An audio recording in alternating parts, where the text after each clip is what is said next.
Okay, welcome back. If you guys have already seen my hypertrophy essentials video, this is going to be very similar to that, but today we're going to be talking about fat loss essentials. So if it's in your guys' goals to lose fat, then I would pay attention to this video because it's going to go over fairly simple but yet a little bit more in-depth idea behind what you need to keep in mind when you're trying to lose body fat.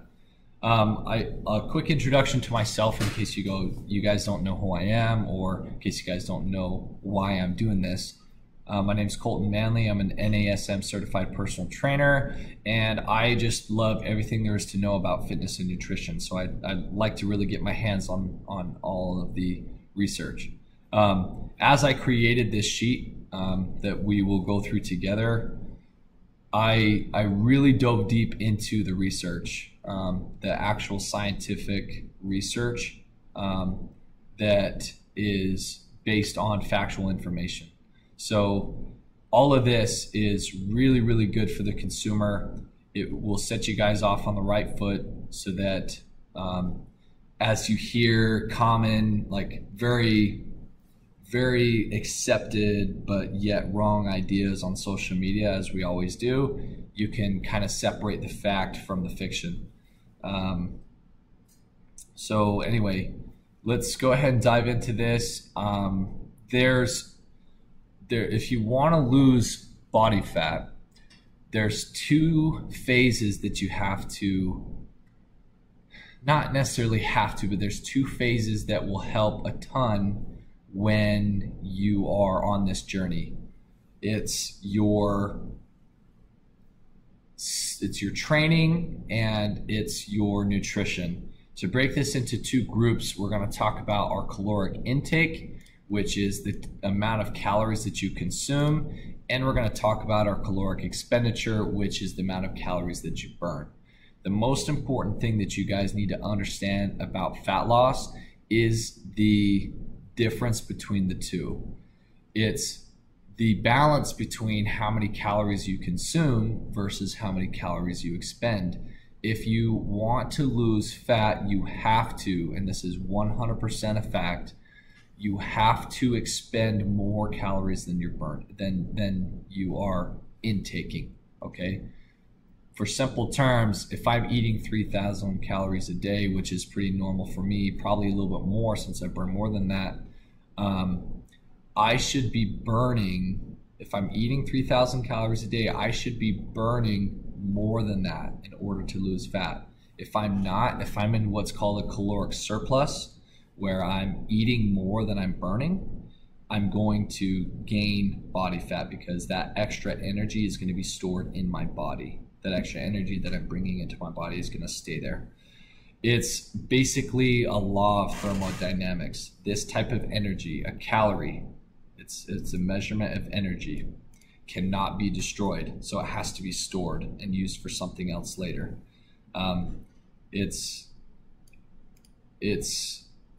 There's no way around it. So that being said, it's really pretty simple. Most of the importance lies on your nutrition, what you're eating and how many calories it has. So a lot of people will say you can't out-train a bad diet, which most of the time is pretty true, unless your training is absolutely elite and your bad diet is not that bad. You're not going to out-train your diet because it's much easier to consume calories than it is to burn calories, and we probably all know that by now.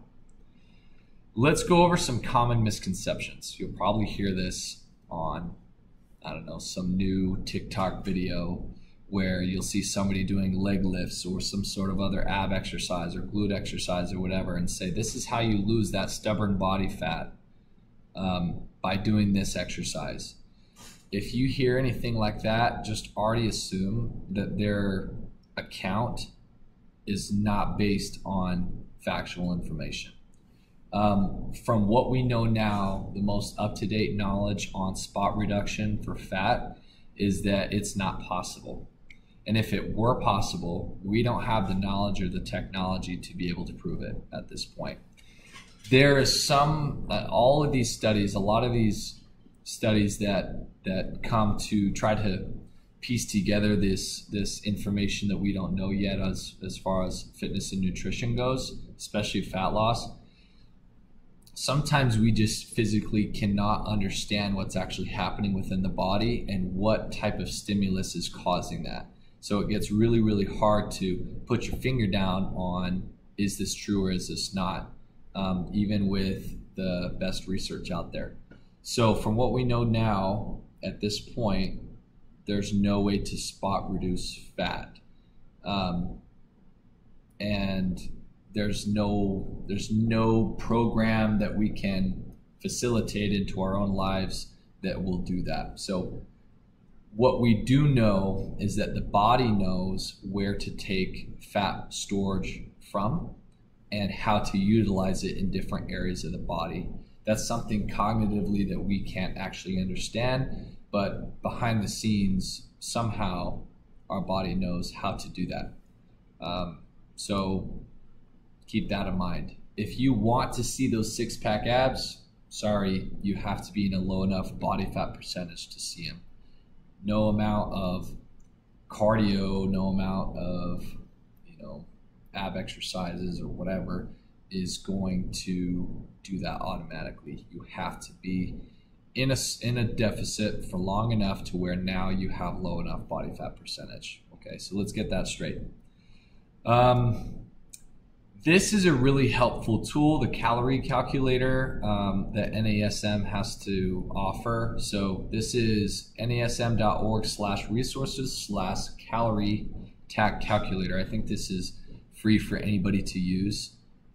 If you want to know how many calories you personally should be ingesting based on how many calories that you burn on average through the day, go to this calorie calculator because it's all very different for everybody, and use that resource to figure it out yourself to make it personal to you. This resource here will also go into your nutrition, basically your macronutrients, how many, what percentage of fat versus protein versus carbohydrates that you should be intaking a day. So it's a really good tool. Okay, so we talked a little bit about caloric deficit. Like I said, it's consuming less calories than you expend. A good, healthy, and really easily manageable way to be in a deficit is to really only go to about 500 calories deficit. So say myself, I typically burn anywhere from 3,500 to 3,700 calories on average a day. I just have a really fast metabolism for whatever reason. I expend a lot of energy with my other jobs throughout the day. So that being said, if I'm at that level of 3,500 to 3,700 calories expended a day, then I should be consuming no more. If I want to see kind of the minimum results, I should be consuming no more than 3,000 calories to 3,200 calories a day. That way I'm in that 500 calorie deficit if you do the math. If I do this, it should equate to pretty healthy body fat percentage loss. So 0.5 to 1.5% body fat loss per week, which is pretty healthy. You can, and some people can, again, everybody is different. Some people can lose more than that by being, again, in a lower deficit. So maybe they're actually in 1,000 or 1,500 calorie deficit, which I wouldn't recommend. It's a little bit more extreme, but you could do that if you've done it before.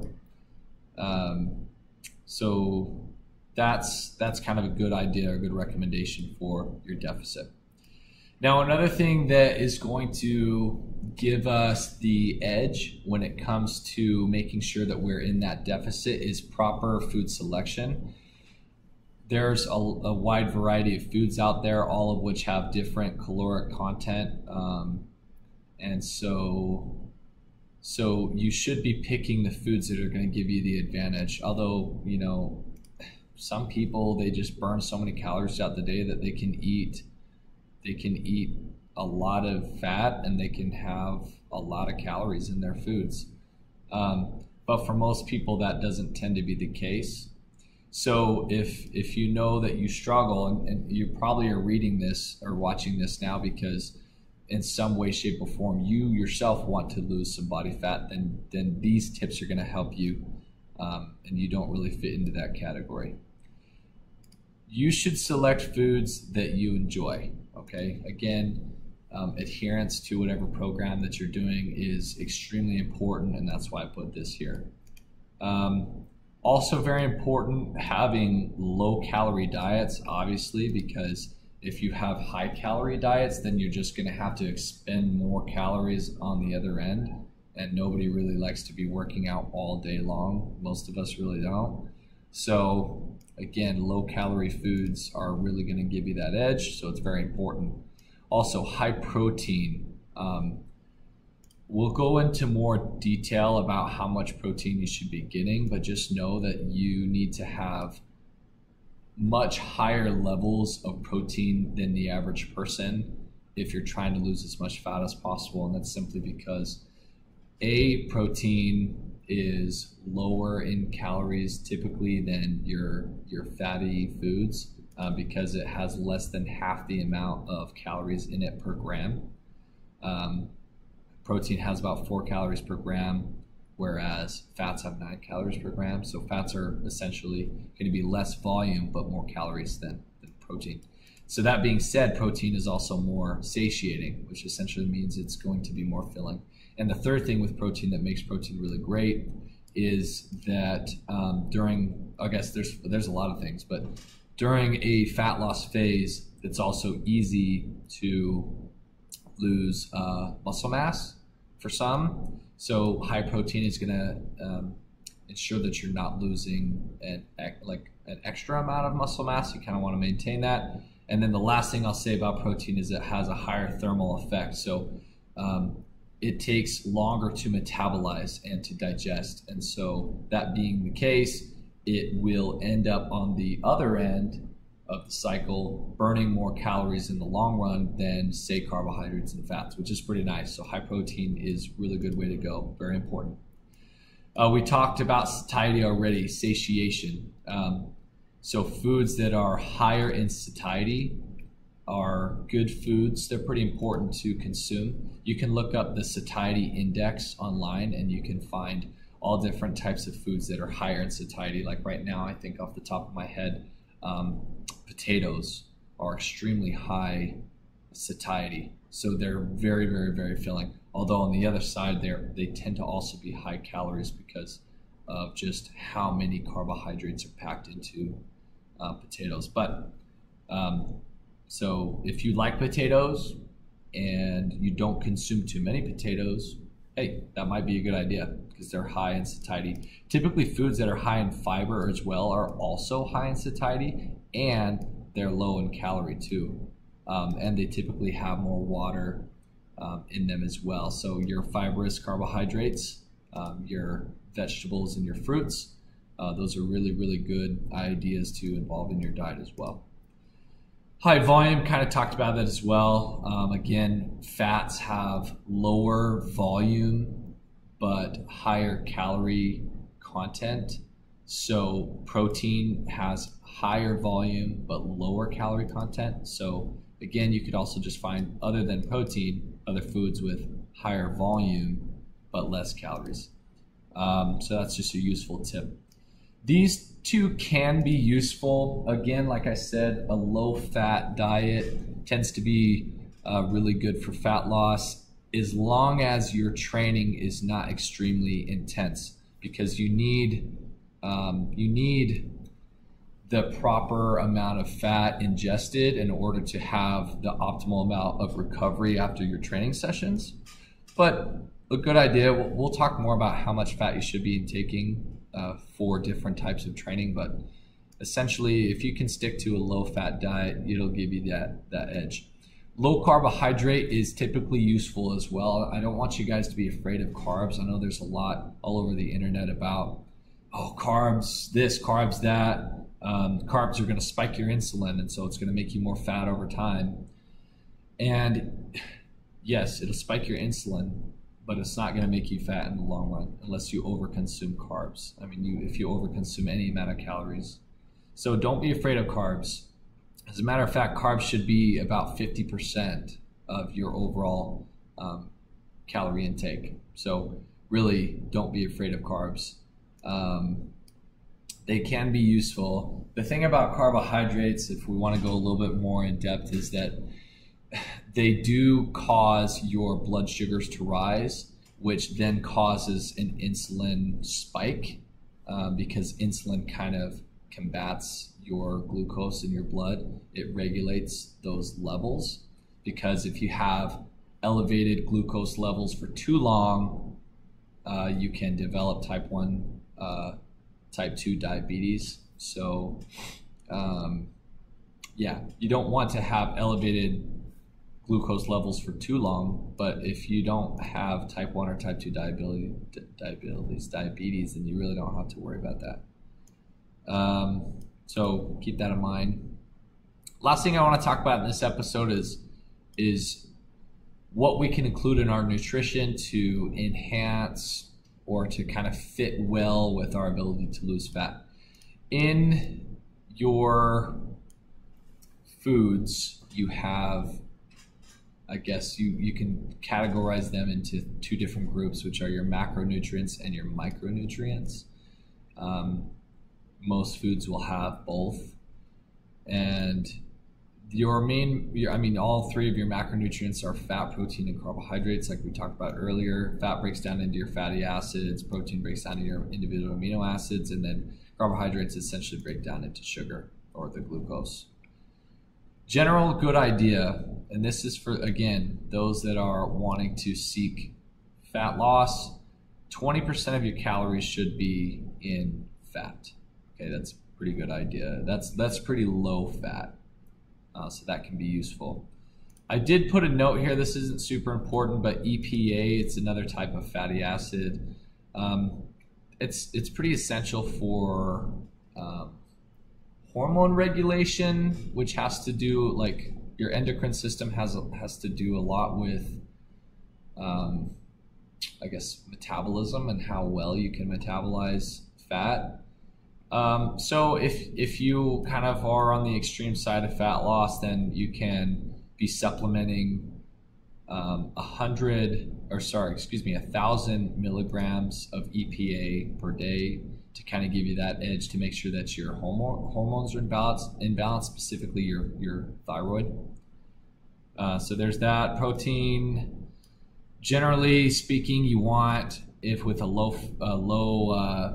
with a fat loss diet, you should be consuming about 30% of your protein should be calories, or your calories should be protein, which is pretty high. It falls in this range, which is about 2 grams per kilogram of body weight, or 0.9 grams per pound of body weight, if you want to do the calculation there. So if you weigh 100 pounds, then it's going to be about 90 grams of protein. Although now that I think about it, this seems kind of on the low end.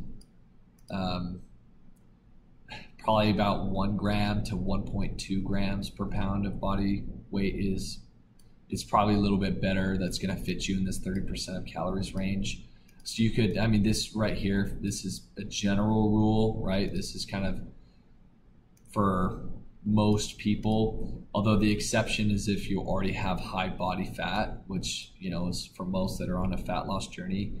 Like I said here, this is another way of calculating it, 1 gram per centimeter of height. So, you know, say they weigh 300 pounds in body weight, then this whole equation here is going to be thrown off because it's kind of an extreme. So this is another way that you can measure it for those with high body fat.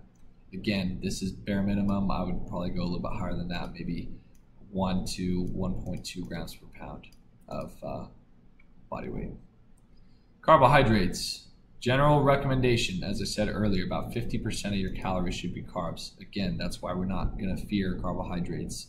It's good to have carbohydrates because they're our primary energy source for all body types, and we need carbohydrates to function. Okay, last thing, micronutrients. So there are a couple of micronutrients that, in my opinion, are not necessarily essential, but are important to our fat loss journey. Selenium helps with thyroid metabolism as well. In general, you want to consume about 55 micrograms, so that's a very, very small amount. You'll typically find it in the supplementation bottles. They come in micrograms. So 55 micrograms a day is pretty good. Again, that's going to help regulate your endocrine system, specifically your thyroid, which helps with your metabolism. Another thing, last thing, is caffeine. Now, caffeine isn't necessarily like a fat burner. That's a whole other thing that we could go into. But essentially, caffeine, what it does is it's not a secretion effect. It's a blocking effect. So the receptors that sense tiredness, caffeine molecules will kind of block those receptors, and so you won't feel as tired. That's essentially what the new science suggests that caffeine does. So that being the case, if you're not feeling tired, more than likely you're going to expend more calories throughout the day because you don't have this grogginess or this tiredness that's kind of getting in the way of you burning more calories. It's going to boost your metabolism in a sense, not long term, short term. So maybe if you consume anywhere from 400 milligrams or less in caffeine that day, then on average you're probably going to expend more calories that day. So that's going to be it for episode 1. In episode 2, we're going to talk more about our calorie expenditure journey, what things that you should utilize to ensure that you are going to expend more calories than you're consuming. So stay tuned for